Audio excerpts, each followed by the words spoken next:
ये बड़ा interesting topic है, वैसे इसको ध्यान से सुनिएगा। इजराइल किस लेवल पर जाकर अपने दुश्मनों को मिटाने की कोशिश करता है वो मैं आप लोगों को यहाँ पर बता रहा हूँ। ठीक है, रीजन क्या है बैन का अगर मैं आप लोगों को बताऊं तो यूनाइटेड नेशन सेक्रेटरी जो यहाँ पर है एंटिनो गुटरेस, उनके बारे में याद रखना। ठीक है, पर लेकिन मुद्दा क्या है, हिस्टोरिकली ये मानना है इसराइल का कि अगर देखोगे तो एंटी इसराइल बने हुए हैं यहाँ पर ये। ठीक है, ऐसे नहीं, एनसीसी में आप लोगों ने देखा होगा, तो एनसीसी टाइप की ट्रेनिंग अगर हमारे देश के अंदर में अगर देनी स्टार्ट कर दे तो फायदा देखो कितना शानदार होगा उसका।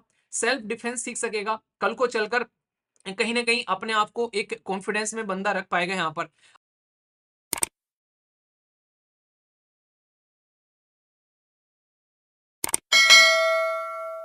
ये बड़ा इंटरेस्टिंग टॉपिक है, वैसे इसको ध्यान से सुनिएगा। इसराइल किस लेवल पर जाकर अपने दुश्मनों को मिटाने की कोशिश करता है वो मैं आप लोगों को यहाँ पर बता रहा हूँ। ठीक है, तो इसको आप लोग ध्यान से सुनिएगा। इसराइल ने अभी ऐसा काम किया है कि दुनिया ने सोचा नहीं था।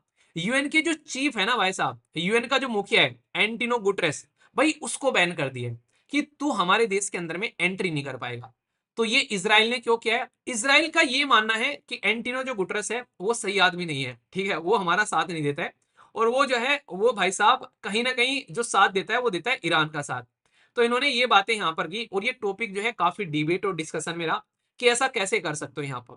तो इसके चलते यहाँ पर स्टेटमेंट निकल कर आई थी कि इसराइल के फॉरेन मिनिस्टर जो है उन्होंने अनाउंस किया कि इसराइल जो है वो बैन कर रहा है यूनाइटेड नेशन की जो सेक्रेटरी जनरल है एंटिनो गुटरेस को, कि एंट्री नहीं कर सकता है कंट्री में, क्योंकि वो यहाँ पर हमेशा हमेशा जब भी बात करता है हमेशा इसराइल के खिलाफ में जाकर बात करता है। तो इसकी वजह से इन्होंने इसको बैन कर डाला। ठीक है, आइए समझते हैं अभी यहाँ पर। डार्क 500 तो कभी ना आएंगे, ये आपकी गलत फहमी है, मैं गारंटी देता हूँ जल्दी आप लोगों को देखने को मिलेंगे। इतना मतलब 500 के लिए, मतलब इतनी सी छोटी सी चीज के लिए आप इतनी जल्दी जो है आस हार गए। इतनी जल्दी आस मत हारा करो। एक बिल्कुल सिपाही की तरीके से रहो, सोचो, पॉजिटिव थॉट रखो, क्यों नहीं आएंगे, आएंगे। क्या आपको लगता है नहीं उठेंगे? अरे उठेंगे यार, रिक्वायरमेंट पड़ेगी, उठेगे। जिंदगी सुधारने की बात आती है ना, जो नहीं कहते कि जब आग लगती है तो भाई साहब अच्छे अच्छे उठते हैं फिर। ठीक है, तो टेंशन मतलब उठेंगे। रीजन क्या है बैन का अगर मैं आप लोगों को बताऊं तो यूनाइटेड नेशन सेक्रेटरी जो यहाँ पर है एंटिनो गुटरेस, उनके बारे में याद रखना। उनको बोला गया कि जो कंडेम करते हैं, खासकर जब मान लीजिए इसराइल अगर अटैक कर रहा है ईरान के ऊपर में, भाई इसराइल को भर भर कर बोलेंगे कि भाई इसराइल तू ये कर रहा है भाई साहब, ये नहीं होगा वो नहीं होगा। ठीक है, तो ये चीजें आप लोग समझ सकते हैं। पर लेकिन अगर मैं बात करूं यहाँ पर जो सबसे बड़ी बात है, यहाँ पर आप लोगों को देखने को मिलेगी जब हमास इनके ऊपर में अटैक कर रहे हैं या फिर ईरान इनके ऊपर में अटैक कर रहे हैं, तो भाई वो उसको ढंग से क्रिटिसाइज नहीं करते हैं।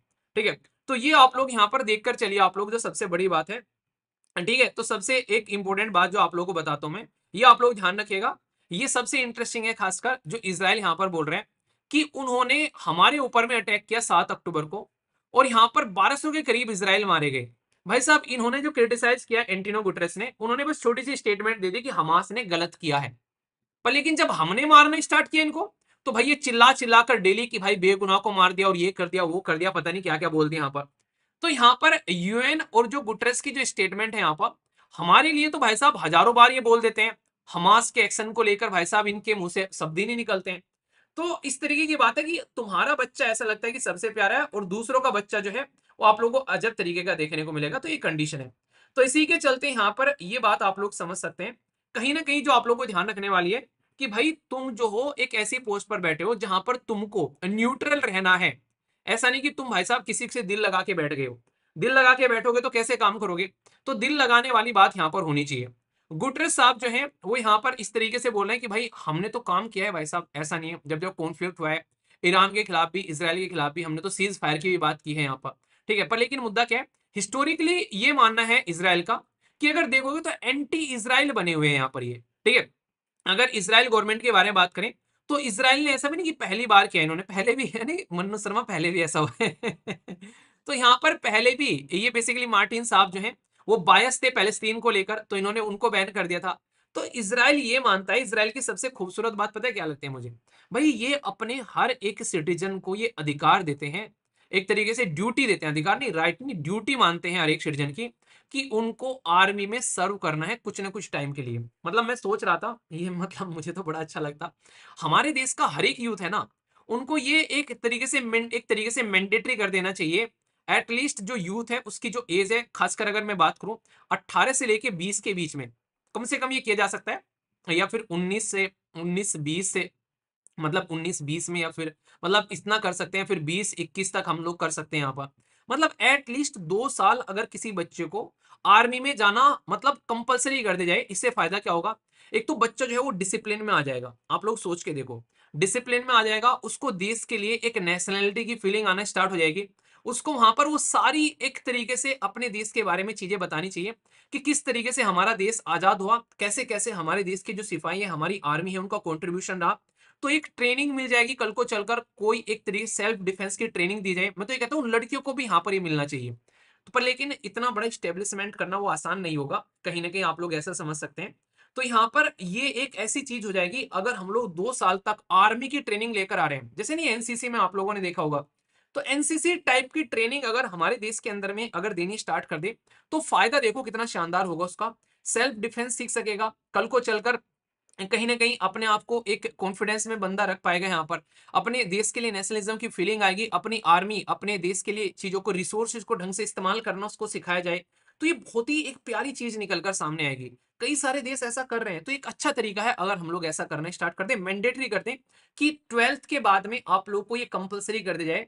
12th के बाद में जहां तक मुझे लग रहा है वो ज्यादा सही रहेगा। वैसे ग्रेजुएशन के बाद भी कर सकते हैं, पर वहां थोड़ी सी मैच्योरिटी ज्यादा जाती है। 12th के बाद में अगर सिखाया जाए ना, 12th के बाद में 2 साल कंपलसरी और उसके बाद में ग्रेजुएशन कराया जाए, इस तरीके से मतलब कुछ भी इस तरीके का कॉम्बिनेशन बनाया जाए। एग्जैक्टली मैं ये नहीं बोल रहा हूँ कि ऐसा करो, पर हाँ ये है कि इतनी बड़ी पॉपुलेशन को ये करना ये आसान काम नहीं रहेगा। पर एटलीस्ट कुछ तो किया जाए, पर्टिकुलर कुछ ना कुछ स्टार्ट जरूर करना चाहिए इसके लिए। ठीक है, तो इसराइल के अंदर में यहाँ पर ये देखने को मिलते हैं। यहाँ पर बेंजामिन नेतन्याहू ने तो भाई साहब अपनी स्पीच में साफ साफ ये बोल दिया, जिसके चलते ये बहुत ही ह्यूज स्टेटमेंट बनी थी। उन्होंने ये बोल दिया कि आज की डेट में जो यूनाइटेड नेशन है वो यहूदी विरोधी दल है। तो यहाँ पर इसको एंटी सेमेटिक स्वयं बोल दिया बेसिकली, एक ऐसा ग्रुप जो कि यहूदी कम्युनिटी के विरोध में काम करता है। ये इन्होंने अपना एंगर दिखाया यूनाइटेड नेशन को लेकर कि भाई साहब वो हमेशा हमारे लिए सीज फायर की बात करते हैं, इसराइल के ऊपर में एक तरीके से एक्शन लेते हैं, उसको क्रिटिसाइज करते हैं, पर लेकिन हमारे जो होस्टेज उन्होंने बना रखे हैं अब तक हमारे देश के लोगों को, 7 अक्टूबर से वो अपने चंगुल में दबाए बैठे हैं, उसके बारे में तो यार तुम बात नहीं करते हो। तो इसको लेकर यहाँ पर ये मुद्दा सामने निकल कर आया था। तो ये बहुत ही इंपॉर्टेंट है जो आप लोग यहाँ पर समझ सकते हैं। ठीक है, तो आप लोग थोड़ा समझ सकते हो, इसको आप लोग ध्यान रखिएगा, इसके बारे में आप लोगों को कोई भी डाउट नहीं होना चाहिए, क्योंकि कल को चलकर आप लोगों से यहाँ पर पूछा जा सकता है कि यूएन के ऊपर में कैसे नेगेटिव इंपैक्ट आप लोगों को पड़ता हुआ नजर आता है, क्योंकि ग्लोबल लेवल पर ये ऐसा पहली बार नहीं हुआ है। हालांकि इसके जो पर्टिकुलर अगर बात करेंगे आप लोग, जो यहाँ पर यूएन के जो जनरल सेक्रेटरी है, ये एक तरीके से ऐसा मूव बताया गया कि ये गलत है, ऐसा नहीं होना चाहिए। इवन यूएसए ने भी यहाँ पर काउंटर प्रोडक्टिव बोला कि इसराइल को ऐसा नहीं करना चाहिए था। एक्सटर्नल अफेयर मिनिस्ट्री के द्वारा भी यहाँ पर हमारे देश ने तो खैर न्यूट्रल स्टैंड लिया कि भाई उनका मुद्दा है जो भी करे, पर हिस्टोरिकली यूएसएसआर भी ऐसा कर चुका है, इसी के साथ में यहाँ पर यूएसए भी ऐसा कर चुका है। मतलब टाइम टू टाइम अलग अलग ऑर्गेनाइजेशन जो कि इसमें इंटरेस्ट नहीं रखती है वो ऐसा कुछ कर चुके हैं यहाँ पर। तो ये आप लोग याद रखिएगा, ये बकायदा पूरा का पूरा आर्टिकल छापा गया है यहाँ पर। इसमें आप लोगों का मेंस का क्वेश्चन निकल कर आ सकता है, और ऐसे क्वेश्चन जब मैं आप लोगों को बताता हूँ तो ध्यान से रखा करो, क्योंकि इंटरनेशनल ऑर्गेनाइजेशन का रिलीवेंस क्या है आज की डेट में, और क्या उसको इतनी आसानी से कोई कंट्री अगर बैन कर सकती है, तो क्या रियलिटी में यहाँ पर ये इंटरनेशनल ऑर्गेनाइजेशन ये किसी मतलब की रह जाती है यहाँ पर। ऐसा होना चाहिए ना कि यूएन बन गया तो भाई साहब जैसे कि सीबीआई है, अभी हम लोगों ने सीबीआई को बैन कर दिया कि सीबीआई जो है आज के बाद में भाई कर्नाटका के अंदर में एंट्री नहीं कर पाएगी। पर लेकिन अगर सुप्रीम कोर्ट चाहे, हाई कोर्ट चाहे, तो सीबीआई को कर्नाटका के अंदर में एंट्री कर सकता है। ये यूएन को ठीक है बैन कर सकता है कि भाई यूएन के चीफ को बैन कर दिया, पर लेकिन यूएन को अगर पावर दे दी जाए कि तुम सैंक्शन लगा सकते हो और वो सैंक्शन इंप्लीमेंट किए जाएंगे और जो कंट्री उसको फॉलो नहीं करेगी, तो तब यार इसका कोई मतलब बनता है। तो इसलिए यहाँ पर ध्यान रखिएगा, ये डायरेक्ट इंटरनेशनल ऑर्गेनाइजेशन के बारे में कुछ लिखने के लिए आए। आज की डेट में किस तरीके से इंटरनेशनल ऑर्गेनाइजेशन जो है वो नाना पार्टी के शब्दों में बोलूं तो एक तरीके से नहीं, कई बार आप लोगों ने वर्ड सुना होगा कि एक तरीके से कि ये इनका काम करने का कोई मतलब नहीं रह गया। वर्ड हालांकि थोड़ा सा टाइट है वो नाना पाटेकर साहब का, वो मैं यूज नहीं करूंगा, फिर आप लोग लंबे लंबे भाषण देते हो कि सर कंट्रोल किया करो, तो कंट्रोल होता है कंट्रोल। तो वो वाली बातें, तो इसलिए याद रखिएगा इसके बारे में, तो इंपॉर्टेंट टॉपिक है यहाँ पर।